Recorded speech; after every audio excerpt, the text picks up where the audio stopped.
안녕하십니까. 안녕하십니까. HB 한반도 방송, 화평방송. 축복 방송.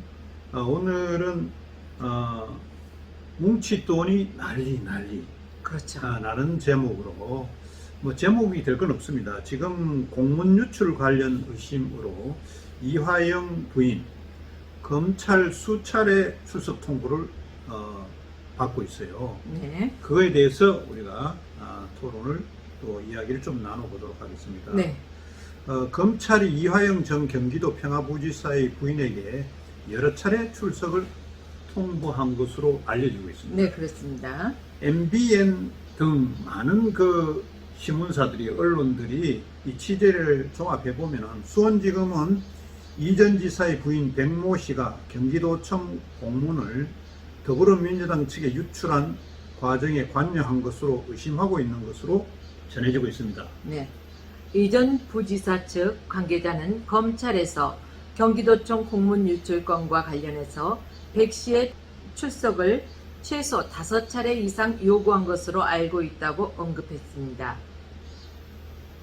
검찰은 또 이전 부지사가 상방울 그룹의 사회이사를 2017년과 2018년 그때 백씨 계좌에 출처가 불분명한 자금이 흘러들어간 정황도 포착한 것으로 알려지고 있습니다. 검찰은 백 씨가 남편이 쌍방울 또는 다른 사람에게 받은 돈을 숨겨줬을 수 있다고 의심하는 걸로 알려졌습니다. 앞서 백 씨는 한 언론을 통해 더 늦기 전에 이화영 검찰에 딜이 있었음을 밝힌다는 내용의 입장문을 낸 바 있습니다. 백 씨는 자필로 작성한 편지에서 검찰이 이화영이 공무원 시절에 부주의하게 쓴 법인카드를 약점 잡아서 상방울 김성태 회장이 이화영에게 유리한 진술을 해줘 형량을 낮추고 구속 만기인 10월에 불구속 상태로 나오게 해주겠다는 등 지속적인 회유의 협박을 하고 있다고 주장을 하고 있습니다. 또 그래서 그걸 도운 변호사를 해임하려 한 것이라며 제발 법정에서 본인의 진실을 밝히거나 옥중에서 편지를 쓸 기회를 달라고 요청하기도 했습니다.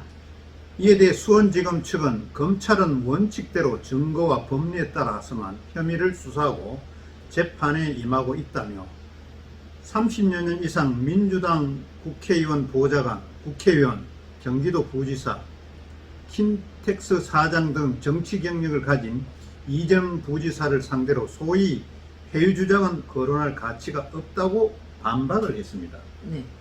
검찰은 또 이전 부지사는 지난해 9월 구속된 이후 배우자 등 가족 지인과 110회 이상 면회, 국회의원들과 7회 특별 면회가 있고 180여 회 변호인 접견을 했다며 선임 변호인이 총 17명에 이르고 대부분 조사에 변호인이 참여한 바 있음에도 소위 회유 주장이 제기된 것에 대해 심각한 유감을 표명한다고 언급했습니다. 이화영 부지사는 공직 생활을 오랫동안 했기 때문에 네. 보통 사람하고 다르다고 이렇게 생각이 듭니다.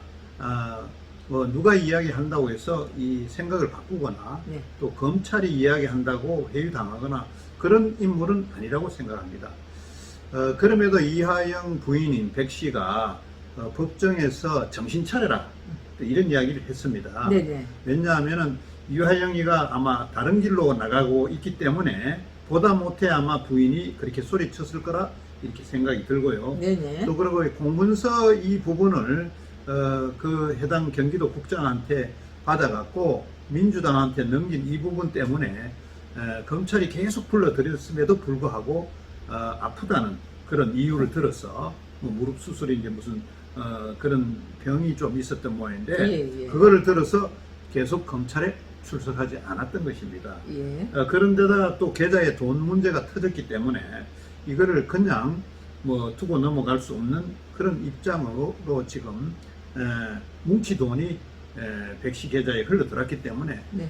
가정주부가 그런 돈을 굴린다는 것은 물론 뭐 다른 설명하겠죠. 뭐 다른 자금에서 왔다 뭐 이렇게 할 수는 그렇죠. 있겠지만은 검찰이 그런 것까지도 다 감안해서 수사할 거라고 이렇게 보고 있습니다. 네네. 지금까지 이화영 부지사 백 씨가 지금 현재 공문 유출 관여 의심으로 수차례 검찰에서 출석을 통보받고 있음에도 제대로 출석을 하지 않고 있다는 그런 사항을 갖고 내용을 우리가 전해드렸습니다. 네. 사건 사고나 이런 국민들의 관심사를 지속적으로 여러분들한테 리포트하고 또 토크도 하고 전해드리도록 하겠습니다. 지금까지 시청해주신 여러분 감사합니다. 저희는 여기서 인사드리겠습니다.